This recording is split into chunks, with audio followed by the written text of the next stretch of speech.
생생하게 상생하며 YTN 라디오 생생경제. 안녕하세요. YTN 라디오 생생경제 김혜민입니다. 마이너스 소비자 물가 지수로 걱정이었는데요. 지난달 소비자 물가가 1년 전 같은 달과 비교해 상승률 0.2%로 나왔습니다. 물론 아직까지는 이 디플레이션 논란에서 안심할 수준은 아닙니다만 4개월 만에 상승한 건 다행입니다. 경제는 정말 아주 작은 수치가 오르고 내려가는데 예민한 것 같아요. 이렇게 예민한 거 또 있죠? 바로 수능 점수입니다. 이틀 후에 수능 점수가 발표되는데 벌써 성적을 확인했다는 수험생이 나와 논란이 되고 있습니다.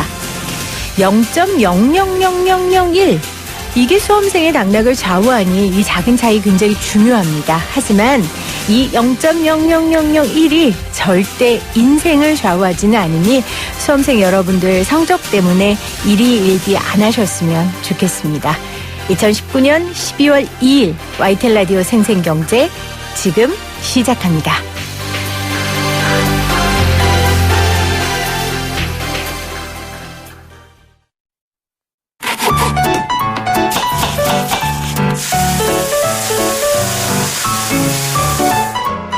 가장 맛있고 싼 제철 식품은 무엇인지 한 주간 재래시장과 대형마트의 생생한 물가 정보를 살펴보는 장바구니 생생물가입니다. 한국농수산식품유통공사 이윤정 대리 연결돼 있어요. 대리님 안녕하세요. 네, 안녕하세요. 12월이 무섭긴 하네요. 달 바뀌니까 너무 추워요, 서울은. 낮은 어떻습니까? 낮도 갑자기 추워졌어요. 그러게요. 감기 네. 조심하시고요. 11월 마지막 한 주 동안 가격 어땠는지 궁금합니다. 지난주 변동이 있었던 품목부터 짚어주시죠. 네, 지난주 좀 시원하게 가격 내려간 품목이 채소 중에서는 시금치와 적상추가 있습니다. 지금 같은 김장철에는 이 시금치 같은 경우는 김장과 좀 무관한 재료다 보니 수요가 감소하면서 인기가 그다지 많지가 않아요. 하지만 주산지인 포천과 고양에서는 출하 물량이 또 꾸준히 나오고 있어서요. 지난주 가격은 키로당 6,000원대가 깨지면서 5,930원 정도에 판매가 되고 있습니다. 네. 상추 역시 4.6% 내린 100g당 937원 정도인데요. 올해 상추 가격이 평년에 비해서 약 20% 정도 좀 높은 수준으로 형성되어 있어요. 그러다 보니까 이 상추 주산지인 논성과 충주 농가에서 이 출하 물량을 늘리고 있어서요. 물량 많아지면서 가격이 내림세를 보였습니다. 네. 자, 그렇다면 이번 주는 또 어떤 농산물의 가격이 오르고 내릴까요? 전망 부탁드립니다. 네, 먼저 식량작물부터 짚어볼 텐데요. 일단 수미 감자의 소비가 꾸준하지만 봄 감자부터 시작해서 고랭지 감자까지 재고가 굉장히 많아요. 네. 그래서 평년보다 약 18% 정도 낮은 시세를 보이고 있는데요. 낮은 시세 때문에 농가에서는 계속해서 많은 물량을 내놓을 수가 없으니까 산지에서는 출하 조절을 하고 있어요.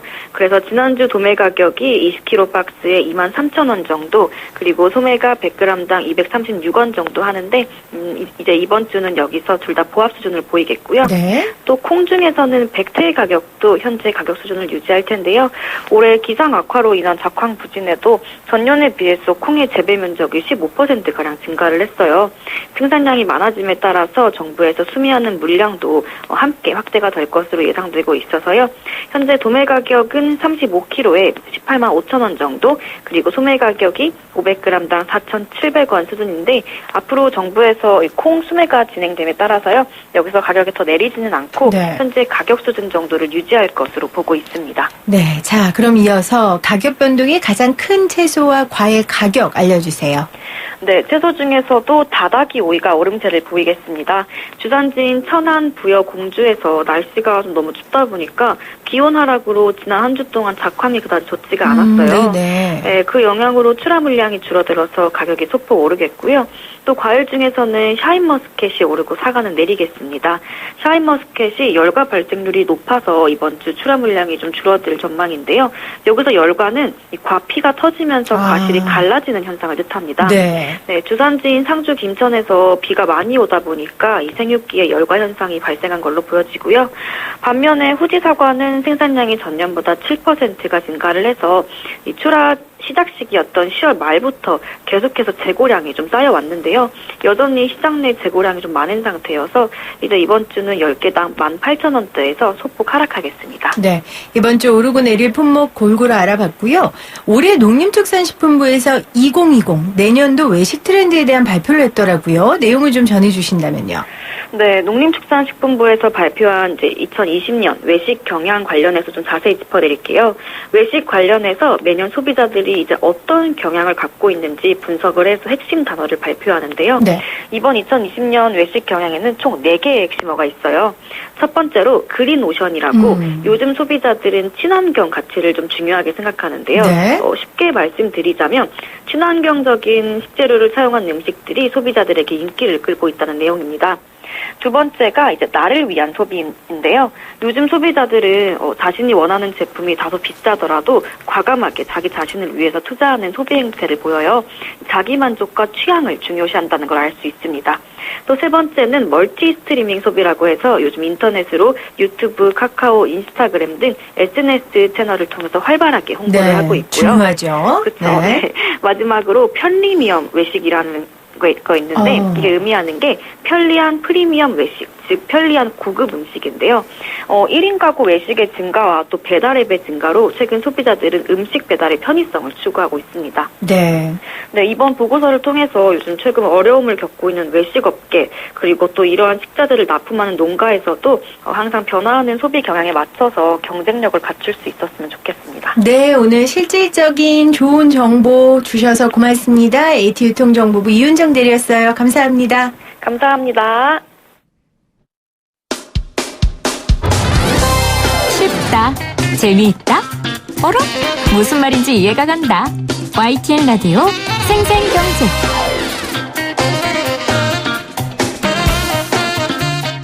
오늘 가장 뜨거운 경제 뉴스를 제일 생생하게 전해드리는 시간입니다. 1년 전 오늘 자정을 앞두고 5G 카운트다운이 시작됐습니다. KT통신구 화재로 통신 3사가 계획한 대대적인 5G 행사는 모두 취소됐었지만요. 통신 3사는 이날 0시 5G 전파를 발사하는 데 성공했습니다. 이후 1년이 흘렀는데요. 5G 상용화는 얼마나 진행됐는지 이호훈 IT 칼럼니스트 나오셨어요. 안녕하세요. 예, 안녕하세요. 세월이 더 빠를까요? 5G가 더 빠를까요? 알 수가 없죠. 기준이 다르니까요. 저는 세월이 훨씬 빠른 것 같아요. 체감적으로는 그럴 것 같습니다. 왜냐하면 우리가 이 뉴스로 1년 전에 예. 바로 칼럼니스트님하고 했거든요. 예. 세상에 눈 깜짝했는데 1년이 지났습니다. 그래서 내년엔 더 빨라질지도 모르고. 그러게요. 예. 자, 전문가가 평가하는 5G 상용화 1년 총점 몇 점 주시겠습니까? 솔직히 지금 얼마를 줘야 되나 굉장히 많이 고민을 했었거든요. 네. A를 줄 수도 없고 B를 줄 수도 없고 C를 줄 수도 없고. 왜요? 예, 그렇다고 F는 아닌 것 같은데 네. 이게 지금 현재 품질 같은 걸 따져보면은 솔직히 잘한다라고는 볼 수가 없거든요. 그러면 예. 따로따로 하죠. 품질면은 예, C. 그 다음에요.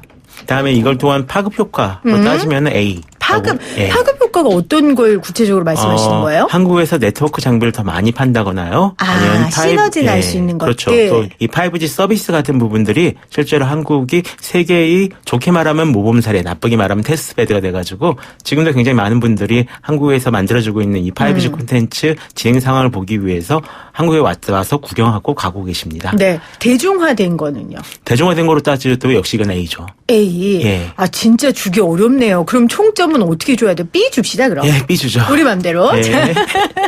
자, 이호은 칼럼니스트와 김혜민 PD가 준 5G 1년 B 드립니다. 예. 자, 구체적으로 한번 살펴보죠. 가입자 수. 통신 3사 5G 가입자 얼마나 늘었습니까? 이게 지금 대략 한 400만 명 어림잡아서 이제 얘기를 하고 있는데요. 네. 이게 지금 정보통신부가 얘기하는 자료랑 그다음에 한국 이동통신 협회에서 얘기한 거랑 약간 좀 다릅니다. 네. 그래서 일단 협회 기준으로는 한 433만 명 정도 지금 가입했다라고 하고요. 그다음에 정보통신부에서 나온 공식 자료로는 한 400만 명 정도, 398만 명 정도 이제 가입했다라고 하는데 이것만 따져도 이제 굉장히 많은 숫자죠. 그리고 이걸 기준으로 해가지고 한 올해 말까지는 이제 얼마 안 남았는데요. 한 470만 명 정도는 이제 가입하지 않을까라고 네. 좀 예상을 하고 있습니다. 통신사별로는 어디가 제일 많아요? 역시 KT가 KT가 제일 많죠. SK가 제일 SK가 많죠. 제일 SK가 많아요? 제일 많고요. 따지면은 이게 그 지금 KT랑 LG U+는 이제 100만 명 넘은 그 정도 수준이고, 네. 다음에 SK 같은 경우는 170만 명 넘은 그 정도로 일단 그 나와 있는 숫자로만 따지면 그렇게 되어 있습니다. 군요. SK가 가장 많은 걸로 지금 네. 밝혀졌습니다. 그때 5G 시작하면서 네. 우리가 중국, 미국 막 다른 경쟁자들과 눈치 싸움 굉장히 굉장했다. 이 그렇죠. 얘기했잖아요. 그럼 1년이 지난 지금 우리가 어떻게 평정했습니까? 5G 시장의 왕좌의 게임 스코어 어떻게 됩니까? 솔직하게 말씀을 드리면은 저희가 일시적이긴 하지만 1위이긴 합니다. 일시적이다. 굉장히 일시적이긴 하지만 1위이긴 하고요. 왜요? 이건 왜 그렇게 얘기할 수 있어요? 일단은 중국이 이 5G 상용화가 지나니까 10월 말에야 됐어요. 아하. 그렇기 때문에 근데 중국은 시간이 지나면 지날수록 무조건 그렇겠죠. 가입자 수, 기지국 이건 무조건 늘어날 수밖에 없거든요. 그렇겠죠. 그래서 이제 한계가 있고 왕자의 자리를 곧 빼앗기겠네요. 우리가. 이거 근데 저희 같은 작은 나라에서 네. 그렇게 인구가 많은 나라랑 그렇죠. 앞지를 수 있다는 것만으로도 이제 좀 좋은 일이다라고 생각을 하고 있고요. 네. 그리고 지금 미국 같은 경우는 이 주파수 문제 같은 게 좀 걸리는 부분들이 좀 있어가지고 보급이 좀 굉장히 늦어지고 있는 상황입니다. 그래서 처음에는 미국이 좀 빨리 간다라고 생각을 했는데 지금 이 주파수 문제나 여러 가지가 지금 해결이 안 돼가지고요. 지금 굉장히 뒤처지고 있는 이런 상황이 있습니다. 네. 그래서 지금 따지면은 어제 지금 보고서가 하나 나온 게 있는데요. 이게 에릭슨에서 나온 모바일 리포트라는 건데 보면 현재 전 세계 이 5G 가입자가 한 1,200만 명 정도 되거든요. 네. 근데 한국 가입자가 이제 올해 한 470만 명 정도 된다라고 하니까 적게 잡아도 전 세계 5G 가입자 중에서 3명 중 1명은 한국 사람이다. 이렇게 얘기를 할 수가 있는 거겠죠. 아무튼 이런 뉴스 들을 때마다 대한민국 대단합니다. 다르죠. 네, 그거는 정말 인정합니다. 대단합니다. 여러모로 대단합니다. 요즘 뉴스 나오는 거 보면 이건 긍정적인 걸로 대단하다라는 생각을 저도 하고 굉장히 국민의 한 사람으로서 자부심을 갖게 되는데요. 우리 5G 기술이 다른 나라에 비해 월등한 것 그리고 상대적으로 좀 부족한 것 한 개씩 꼽아주신다면요. 사실 월등하거나 부족한 거는 크게 있지는 않습니다. 그러니까 지금 각자가 냈던 이 특허에 관련된 부분들을 보면은 1등은 이제 중국 회사들이 차지를 하고 있지만 또 2등, 3등은 또 우리나라고 또 이 중에서도 특허 출원만 하고 이제 아직 그 등록이 안 된 것들 빼고요. 이제 확실하게 등록된 것들만 따지면 또 이제 노키아나 이러면 유럽 회사들이 또 1위를 차지하고 있기도 하고 이러거든요. 근데 지금 이 5G가 나오면서 한국이 확실하게 좋아진 거는 예전에는 한국 같은 경우가 이 단말기 쪽 스마트폰은 굉장히 강했는데 나중에 네트워크 장비나 이런 것들은 좀 많이 약했습니다. 근데 이게 5G가 저희가 좀 우선적으로 치고 나가면서요. 올해 한국 회사들이 아마 이 5G 네트워크 장비에서도 1위를 차지하고 있고요. 콘텐츠나 이 콘텐츠를 관리하는 방법 그리고 여러 가지 부품들 같은 부분에서도 지금 좋은 성과를 거두고 있다라고 알고 있습니다. 소비자들은 뭘 가장 체험했을까요? 5G가 되고. 제가 전에 나왔을 때 이런 말씀을 드린 적이 있거든요. 소비자들은 지금 부처님 같은 마음으로 기다려주고 계시다라고 했는데요. 지금 이제 좀 성불을 하지 않을까, 좀 득도를 하시지 않았을까. 그 정도입니까? 이런 생각을 해봅니다. 그러니까 저 같은 경우도 지금 5G 쓰면서 처음에 5G 우선 모드를 놓고 쓰다가 나중에 다시 LTE로 바꿨다가 그래도 5G 쓰는데 다시 5G로 좀 썼다가 이랬거든요. 근데 이 상황이 어떤 상황이냐면 예를 들어서 아까 저희 스튜디오 밖에 대기실 있잖아요. 이 대기실에서는 5G 전파가 잡힙니다. 그리고 이 스튜디오 문 앞까지 정확하게 8걸음 들어오잖아요. 끊깁니다.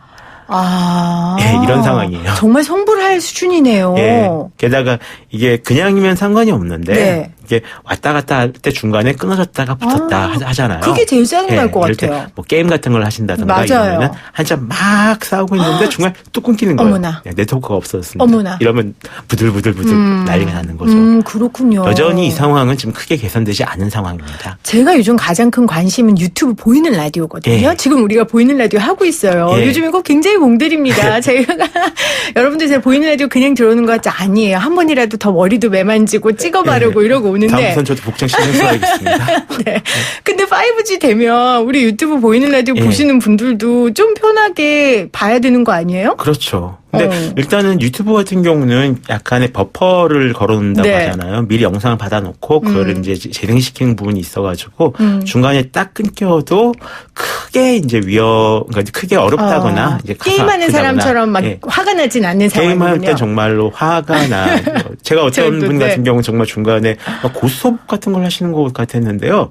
막 크게 아, 그럼요. 라고 소리 지르신 분도 한 번 본 적이 있었습니다. 이해합니다. 네. 그래도 YTN 라디오 유튜브 보시는 분들은 그래도 큰 어려움은 없다. 예, 댓글 달 때 약간 밀리신다거나 예, 이런 약간 부분들은 있겠죠. 아니면 화면이 네. 약간 깨진다거나. 저는 요즘 그게 제일 중요해서요. 자, 한 번 더 여러분들 유튜브 들어오셔서 네. YTN 라디오 치시면 지금 보이는 라디오로도 여러분들 함께 하실 수 있고요. 이효은 칼럼니스트랑도 또 함께 하실 수 예, 있습니다. 구독과 좋아요 부탁드리겠습니다. 아우, 역시 IT 칼럼니스트 나온 센스 있는 네. 말씀이셨어요.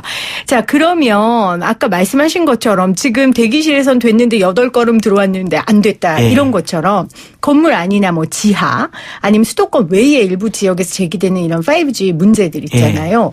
특히 지역 간의 어려움들 이거는 현재로서 어떻게 극복할 수 있을까요? 기지국을 열심히 설치하는 수밖에 없죠. 지금 이제 실내에서 실내 기지국 설치 작업을 이제 진행 중이고요. 다음에 지방이나 다른 유명 지역도 지금 없애기 위해서 네. 노력을 하고 있다라고 하는데 네. 지금까지 지금 진행되고 있는 속도를 보면은 아마 이제 내년부터는 조금 원활하게 쓰실 수가 있으실 거고 그나마. 전국적으로는 한 2022년이 돼야지 좀 완전히 5G 네트워크로 좀 완성이 될 것 같다라고 지금 보고 있습니다. 2022년. 예. 앞으로도 2년이나 남았는데요. 그러니까 주요 큰 도시들이나 주요 건물에서는 뭐 5G로 이제 쓰실 수 있다라고 얘기를 할 수가 있을 텐데요. 아직까지 이 부분들이 5G로 가면 갈수록 설치해야 될 기지국이 굉장히 많이 늘어나거든요. 그렇겠죠. 그것 때문에 생각만큼 빠르게 오지는 않을 것 같습니다. 네. 요금제는 어때요? 이게 상용화가 자리를 잡으면 소비자 입장에서는 조금 더 싸게 뭐 네. 이용할 수 있지 않겠나 당연히 기대하게 되잖아요. 자리를 안 잡았기 때문에 이쪽에서는 요금을 이해할 생각이 없는 것 같습니다. 아직까지도요? 야, 원래는 이게 국가에서도 이제 요구를 하고 있는 부분들이고 많은 분들도 이 5G 요금제가 굉장히 비싸다라고 다들 생각을 하고 있거든요. 그런데 얼마 전에서 이제 공식상에서 요구를 했을 때 이제 거의 공식 가깝게 거절했던 사례가 있습니다. 이게 당장 올해 이 통사 입장에서는 굉장히 우는 소리를 많이 해요. 왜냐하면 굉장히 많은 마케팅 비를 쏘아 부었기 때문에 오히려 우리들 이익은 떨어졌다라고. 물론 제가 보기에는 어쨌든 이익은 나니까. 그럼요. 크게 그래도 뭐 괜찮지 않을까 싶긴 하지만 당분간은 들어가야 될 투자비가 굉장히 많기 때문에 이런 요금을 더 깎아줄 수는 없는 상황이다라고 얘기를 하고요. 오히려 그런 부분들이 생겼어요. 예전에 이 5G 가입한 다음에 6개월이 지나면은 LTE 요금제로 바꿀 수 있었고 바꿀 때 위약금을 약간 면제해주는 이런 부분들이 있었거든요. 네. 근데 이 부분들을 이제 없애버리는. 만약에 5G 요금제 쓰다가 LTE로 옮겨갈 경우 해당하는 이제 위약금을 다 물어야 되기 때문에 요금제를 바꿀 수 없는 지금 이런 족쇄는 족쇄겠죠. 족쇄를 조금씩 채우고 있습니다. 아니 5G를 쓰다가 LTE로 바꾼다는 건 5G 서비스가 마음에 안 들어서 바꾼다는 거잖아요. 예. 근데 그걸 바꾸는데 위약금을 물겠다고요? 근데 이 원래 각 요금제마다 그 주어진 보조금이 좀 많이 다르기 때문에 네. 이 보조금에 대한 위약금이죠. 이거 되게 복잡하더라고요. 엄청 복잡해요. 저는 그래서 핸드폰 바꾸기가 싫어요. 예. 뭘 바꾸려 그러면 이제 저한테 뭐 어떻게 설명을 하는데 하나도 귀에 안 들어오시죠? 이게 은행 약관 쓰는 것보다 더 어려워요. 네. 그냥 주세요. 이게 이렇게 되더라고요. 그래서 한 달에 얼마씩 내면 돼요? 그렇죠. 예, 이 얘기만 하시고. 그렇게 되는데 요금이 어쨌건 줄어들지 않았군요. 그러면 요금 안 줄어줬으면 예. 뭐 5G로만 할 수 있는 새로운 서비스라도 제공해야 되잖아요. 이게 각 통신사마다 좀 야심차게 내놓은 서비스가 있습니까? 일단은 초기에 내놨던 여러 가지 뭐 가상현실 서비스 같은 부분들을 내년에 조금 강화하겠다라는 얘기가 나오고요. 네. 그 밖에 뭐 다중중개 서비스 같은 부분들을 지금 계속 강화하고 있는 추세입니다. 근데 이 부분들은 뭐 자연스럽게 예전에도 이제 해왔던 부분들이니까 네. 괜찮은데 아마 내년에 제가 개인적으로 가장 기대하고 있는 서비스는 이제 클라우드 게이밍 서비스라고 해가지고요. 그러니까 게임기에서 볼 수 있는 그런 굉장히 좋은 게임을 이 스마트폰에서도 즐길 수 있게 되는 이런 네. 서비스가 있습니다. 근데 아직은 제가 해봤을 때 조금 미흡한 부분들이 있지만 이런 부분들이 내년에 제대로 될 경우에는 좀 좋은 서비스로 자리매김하지 않을까 싶습니다. 이런 것들도 결국은 기지국이 또 건설돼 줘야 많이 세워져야 그렇죠. 안 그러면 중간에 끊기죠. 그러게요. 자, 이 와중에 내년에 더 빠른 5G가 온다 이런 이야기가 있어요. 이건 어떤 기술이 어떻게 발전되면 가능한 거예요? 더 빠른 5G이긴 하죠. 더 빠른 5G이긴 한데 이게 지금 쓰고 있는 게 3.5GHz 대역을 쓰고 있는 5G 서비스거든요. 네. 그런데 이번에 한 28GHz의 이 전파를 쓸 수 있는 이 5G가 내년에 네. 쓸 수가 있다라는 얘기입니다. 근데 이게 이 주파수가 저주파로 내려가면 내려갈수록 약간 이 파형 느낌이 윙 하는 느낌이어서 좀 멀리 가긴 하는데 약간 출력이 약하고 대신에 고주파는 삐삐삐삐삐 이런 목이 윙 하는 느낌으로 굉장히 빨리 움직이기 때문에 바로 이해했어요. 적게 가는데 대신에 힘이 네. 세거든요. 아하. 근데 이 힘이 센 전파를 내년에 이용할 수가 있게 되는 겁니다. 그렇군요. 예. 하지만 또 한편으로는 이게 또 저희가 SA라고 부르고 NSA라고 부르는 게 있습니다. 이게 SA가 Stand Alone이고 NSA는 Non-Stand Alone이라고 해가지고 지금은 이 LTE 코어망에 네. 기지국을 붙여가지고 실제로 스마트폰이랑 기지국까지는 5G로 연결되지만 밑에 있는 코어망은 LTE를 쓰고 있거든요. LTE망을. 근데 완전히 이 코어망까지 5G로 바뀐 Stand Alone 5G가 내년 에 이제 구축이 될 예정입니다. 망 교체 작업을 지금 계속 하고 있으니까요. 네. 그래서 요것까지 이용하게 되면 지금까지 저희가 그 생각하지 못했던, 그러니까 5G 장점이라고 얘기했는데 지금은 즐길 수 없었던 그런 장점들을 즐길 수가 있게 되는 네. 거죠. 내년 이맘때 또 다시 얘기해 봅시다. 칼럼니스트님. 이것도 됐는지 안 됐는지 작년 우리 1년 전에도 나눴으니까요. 이 이야기를. 자, 생생경제에서 이 상생에 대한 부분 이야기를 안 하면 안 되죠. 이 5G 기술 발전과 함께 대기업 이동통신사들이 이런 기술 노하우를 중소기업과 공유하겠다. 그래서 동반 성장이 가능한 5G 생태계를 구축하겠다. 아주 멋진 말이에요. 이게 가능합니까? 5G 생태계를 구축을 해야 됩니다. 아. 왜냐하면 현재 저희가 굉장히 빠르게 지금 5G 네트워크가 지금 보급이 된 상황이어가지고 네. 이 관련된 준비가 솔직히 말하면 좀 많이 미흡하거든요. 네. 그러니까 제가 아까 얘기했던 대로 그 SA니 NSA니 복잡한 얘기 나오잖아요. 이것 때문에 처음에 이 통사들이 투자 약간 꺼렸어요. 그래서 아예 그냥 시작부터 이제 스탠드 언론으로 가면 안 되냐. 라는 분위기였는데 약간 밀어붙인 분위기로 처음에 먼저 상용화 시킨 거였거든요. 그러니까 많이 부족하잖아요. 그래서 지금 네트워크 장비 같은 경우를 하나를 팔려고 해도 그 안에 들어가 있는 기술들을 혼자서 다 개발하지 못합니다. 네. 그것 때문에 이제 중소기업들이 그럼요. 같이 붙어서 기술도 제공을 해주고 콘텐츠를 만들어야 되는 부분들이 있고요. 실제로 한국 같은 경우도 지금 안에 들어가 있는 뭐 암호 모듈들이나 아니면 이 안에 들어가 있는 뭐 빔포밍 같은 기술들이나 이런 부분들은 한국뿐만 아니라 전 세계 스타트업들까지 있는 기술 없는 기술 다 긁어 모아서 지금 지원을 하고 있는 상황입니다. 네. 콘텐츠 같은 경우도 그래요. 네. 새로운 기술이고 그만큼 진입 장벽이 낮고 또 하나는 전파망은 예. 통신망은 국가 재산이잖아요. 예. 그러니까 정말 동반 성장할 수 있는 예. 그런 공유 재산이라고 저는 생각해요. 그렇죠. 그래서 꼭 같이 이런 동반 성장을 이루어 주셨으면 좋겠습니다. 오늘 5G 상용화 얼마나 진행됐는지 이효훈 IT 컬럼니스트와 이야기 나눴습니다. 고맙습니다. 고맙습니다.